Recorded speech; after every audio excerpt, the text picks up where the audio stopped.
নমস্কার বন্ধুরা, দেবযানীর পাকশালার আরও একটি নতুন রেসিপিতে আপনাদের স্বাগত। হাঁসফাঁস করা এই গরমে সবসময় মশলাযুক্ত খাবার না খেয়ে সকালের জল খাবার হোক বা রাতের খাবার অথবা স্কুলে বাচ্চার টিফিনের জন্য সহজেই বানিয়ে নিতে পারি আজকের এই হালকা ফুলকা রেসিপি। তো স্বাস্থ্যকর ও সুস্বাদু ঝরঝরে এই ডালিয়ার পোলাও কিভাবে বানালাম আজকে আমি সেটাই আপনাদের সাথে শেয়ার করতে চলেছি।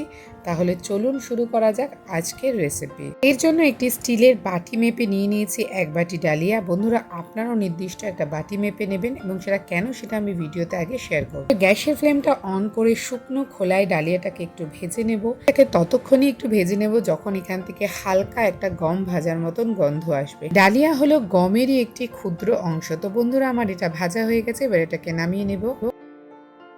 ওই কড়াইয়ের মধ্যেই আমি দিয়ে দিচ্ছি 1 চামচ সাদা তেল আর 1 চামচ ঘি। আপনারা চাইলে পুরোটাই ঘিয়ে করতে পারেন, আবার পুরোটা সাদা তেলেও করতে পারেন। ঘি গরম হয়ে আসলে দিয়ে দিলাম এর মধ্যে একটা তেজপাতা, একটু দারচিনি, 2টো এলাচ আর 2টো লবঙ্গ। এবার মশলাটা একটু ভাজা ভাজা হলে বা ফোড়নের গন্ধ বেরালে এর মধ্যে আমি দিয়ে দিচ্ছি কুচিয়ে রাখা গাজর, দিয়ে দিলাম একটু মিষ্টি আলু। এটা অপশনাল, আপনারা চাইলে দিতেও পারেন, নাও দিতে পারেন।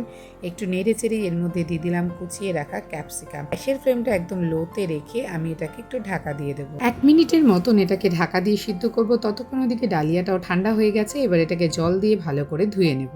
প্রায় 1 মিনিট পরই আমি ঢাকাটা খুলে নিয়েছি। এরপর এর মধ্যে দিয়ে দিলাম কিছু কাজু বাদাম, কিছু কিশমিশ। এবার এগুলোকে একটু ভালো করে নেড়ে চেড়ে নেব।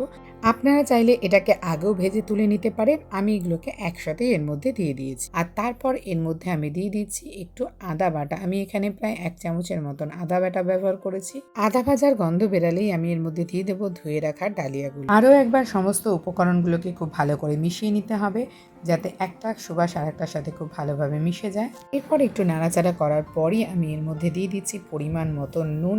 তারপর দিয়ে দেবো একটু সামান্য একটু হলুদ গুঁড়ো। পোলাও যেহেতু হলুদ রং হলে এটা দেখতে ভালো লাগবে। তারপর সমস্ত উপকরণগুলোকে মিশিয়ে নিয়ে এবার স্টিলের বাটি মেপে 2 বাটির একটু কম জল আমি এর মধ্যে এখন দিয়ে দেবো। যেহেতু 1 বাটি ডালিয়া নিয়েছিলাম যেটা পুরো ভর্তি ছিল না, তাই 2 বাটি একটু কম জল দিলাম। ঝরঝরে পোলাও রান্নার এটাই হচ্ছে একটা সিক্রেট, জলের পরিমাণ ঠিকঠাক দিতে হবে।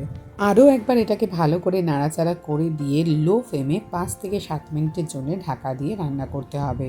এর মাঝে একটু খেয়াল করতে হবে যাতে জল একেবারে পুরোপুরি শুকিয়ে না যায়। আমি প্রায় 6 মিনিট পর ঢাকাটা খুলে নিচ্ছি।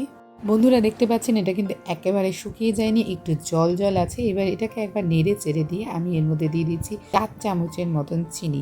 চিনির পরিমাণ আপনারা সেভাবেই দেবেন যেরকম মিষ্টি আপনারা ব্যবহার করবেন। আমি এখানে খুব বেশি মিষ্টি দিচ্ছি না। চিনি দেওয়ার পর এটাকে চিনি গলা পর্যন্ত রান্না করে নিতে হবে। তারপর আমি উপর থেকে দিয়ে দিলাম আরও 1 চামচের মতন ঘি। চাইলে আপনারা এর মাঝে নুন এবং মিষ্টি টেস্ট করে নিতে পারেন। গ্যাসের ফ্লেমটা অফ করে দেবো আর তৈরি হয়ে গেছে আজকে আমাদের ঝরঝরে ডালিয়ার পোলাও। এবার এটা পরিবেশন করার পালা। আপনি চাইলে এটাকে ঠান্ডা করেও পরিবেশন করতে পারেন বা উষ্ণ উষ্ণ গরম থাকতে থাকতেও এটাকে পরিবেশন করতে পারেন।